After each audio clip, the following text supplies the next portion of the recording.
Bom, bom, bom dia. Meu nome é Flávio Eduardo Gonçalves. Nós vamos falar um pouco mais sobre SIP. Agora vamos tratar de endereços, cabeçalhos e corpo de mensagem. No vídeo passado, a gente aprendeu um pouco sobre a arquitetura do SIP, posicionamento dele dentro do modelo OSI e um pouco da sua arquitetura de User Agent Client e User Agent Server. Agora a gente vai entrar na parte de mensagem SIP. Vamos falar um pouco sobre endereço, sobre cabeçalho e corpo da mensagem SIP. Nossos objetivos dentro desse vídeo são aprender a diferenciar um pedido e uma resposta SIP, listar os principais campos cabeçalho, identificar esses campos e identificar também o corpo da mensagem e o seu tamanho, ou seja, o que o SIP carrega exatamente. Endereços e aliases SIP. O SIP ele emprestou muita coisa do HTTP.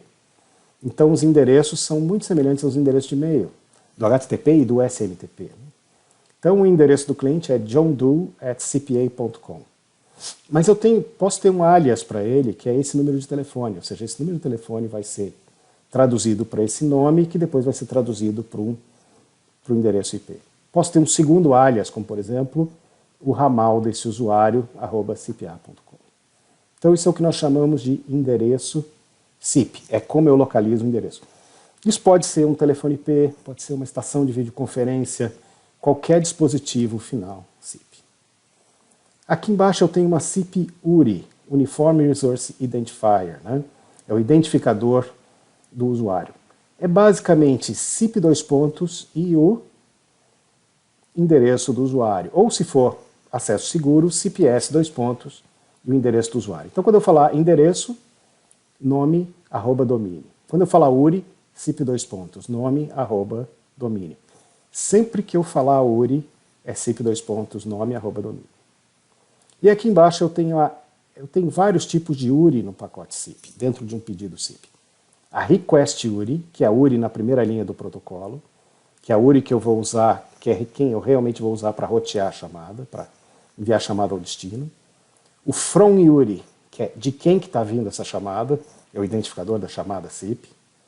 O To URI, que é para quem eu quero mandar. Tem uma diferença entre o Request URI e o To URI. O Request URI pode ser alterado várias vezes.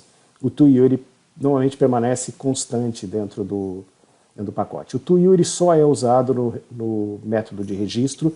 Depois a gente usa sempre o Request URI. Mas são diferentes. O To URI é diferente da Request URI. E eu tenho também o Contact URI, que é quando eu informo como me contactar de volta. Ou seja, se me mandar um BY depois, manda o BY para o endereço do meu contato. Essa é uma requisição SIP. Então vamos tentar identificar alguns desses campos numa requisição SIP. Então eu tenho um método chamado invite, iniciar uma chamada. Em seguida eu tenho a Request URI. Essa é a Request URI. É a URI que está na primeira linha do pacote. Quando eu falar Request URI, cuidado para não confundir com a To URI. Essa é a Request URI. A RURI é essa primeira linha. E é ela que é usada para definir o destino final do pedido SIP. Depois eu tenho um campo VIA. VIA é um campo usado no roteamento da transação. Então ele tem aqui qual é o endereço que o outro lado vai usar para enviar de volta as respostas. Então, estou mandando esse invite, se tiver lá um 200 OK para me responder após o atendimento, ele deve ser enviado para esse endereço. Esse branch aqui é um número que identifica a transação. Depois eu posso ter algumas coisas a mais, como received, alguns campos que nós podemos ver para frente.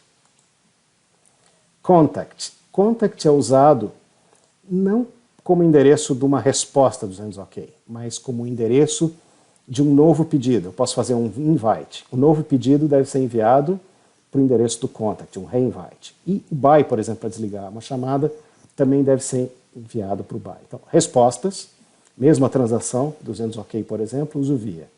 Um novo pedido usa o contact. Então aqui o contact eu tenho o nome, o endereço IP e o tipo de transporte que eu estou usando para chegar. To URI, você note que o To URI tem o nome e o domínio, que está aqui.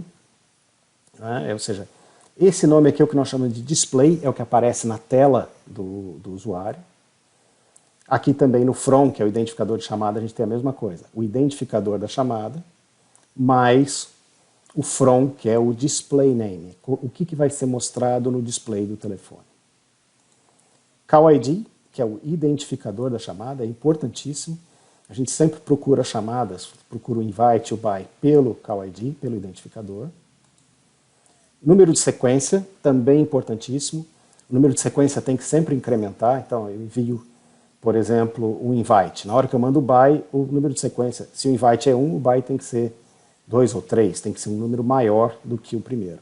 Se eu mandar com o mesmo número de sequência, é possível que o outro lado rejeite. User Agent, que tipo de telefone, que tipo de dispositivo eu estava usando? Eu estava usando um X-Lite Release 11.0 quando eu fiz esse teste da requisição SIP. Uma vez que eu mandei essa requisição, eu vou receber de volta uma resposta. Aqui na resposta eu estou vendo 180 ringing, ou seja, o meu telefone está tocando. Quem é o to-header, o cabeçalho to, o cabeçalho from, o call ID, os mesmos dados. Note que a resposta não tem uma request URI. Ela tem apenas a to URI e a from URI. Cabeçalho SIP. O cabeçalho SIP não diferencia maiúscula e minúscula, você pode colocar maiúscula e minúscula do jeito que quiser. E você pode também usar o que nós chamamos da forma compacta, ou seja, reduzir a quantidade de bytes no sistema. Então, contact vira M, content length L, content type C, from vira F, então é possível compactar os cabeçalhos SIP de uma mensagem, e alguns dispositivos usam SIP compactado. Corpo da mensagem. O SIP carrega também um corpo de mensagem, que normalmente é um protocolo, traz dentro o protocolo SDP, Session Description Protocol. O cabeçalho Content Type define qual é o conteúdo do corpo, ou seja, o que eu estou transportando dentro do SIP. E Multipart MIME é permitido, eu posso ter mais de uma parte definindo o corpo. Por exemplo, em SIP-I, que é o SIP para a rede pública, eu tenho um cabeçalho SDP e tenho um cabeçalho ZUP junto da mesma protocolo. Nesse caso eu uso Multipart MIME, mas é bem pouco comum. O comprimento da mensagem também é definido para que eu possa ler o corpo todo. E alguns pedidos SIP podem simplesmente não ter corpo de mensagem nenhum, qual é o caso, por exemplo, do register. Então vamos ver alguns exemplos. Esse é o corpo de uma mensagem, Content Type, Application, SDP. Então isso aqui é um corpo do tipo SDP, que é o Session Description Protocol. Aqui ele está definindo endereços IP de contato de áudio, o tipo de codec que ele vai usar, né? Por exemplo, nesse caso aqui ele escolheu o PCMU, que é o MILO, né? Que é o formato americano sem compactação. Mas ele pode também mandar outros tipos de corpo, como esse corpo aqui, por exemplo, que é uma aplicação, que é uma informação de diálogo em XML. Um telefone está passando a sua informação de diálogo de um usuário para o outro, né, usando uma mensagem SIP. Isso aqui é a parte de presença. Esse, por exemplo, é um pacote específico para informar o estado de diálogo para aqueles telefones que têm lâmpadas que acendem e apagam dependendo do estado do diálogo do usuário. Então é um tipo de aplicação Dialog Info mais XML. Isso é para mostrar que o SIP não carrega, não é sempre que ele carrega o SDP. Tem dias que ele carrega, tem horas que ele carrega outro tipo de protocolo. Nessa videoaula você aprendeu a diferenciar um pedido de uma resposta. O pedido tem lá o invite, tem a request URI, a resposta não tem request URI, a resposta é SIP 20 180 ringing, 403, tem várias mensagens específicas de resposta. Conhecer os principais campos cabeçalho. Coisa muito importante aqui, a request URI é a primeira linha do pedido. To URI é usado apenas na parte de registro. From URI é o identificador de chamada. Né? Depois temos campos importantes como o campo via, que é usado para reenvio das respostas, o campo via, o campo Call ID, que identifica a chamada, o campo CSEC, que tem os números de sequência. Tudo isso é muito importante dentro do SIP. Depois identificamos o corpo da mensagem. O SIP pode trazer um conteúdo MIME, que pode ser um SDP, o Session Description Protocol, que é um protocolo de descrição de sessão para fazer a parte de integração entre a negociação de mídia, por exemplo, de codec, se vai ter áudio, se vai ter vídeo. né? Mas eu posso também passar mensagens em texto, posso ter um corpo que é texto, posso ter um corpo que é XML, como no caso, por exemplo, de presença. No próximo capítulo, a gente vai falar um pouco mais sobre o fluxo de mensagens SIP. Então, agora que a gente já entendeu um pouco dos cabeçalhos, vamos ver o fluxo de mensagens SIP no próximo capítulo.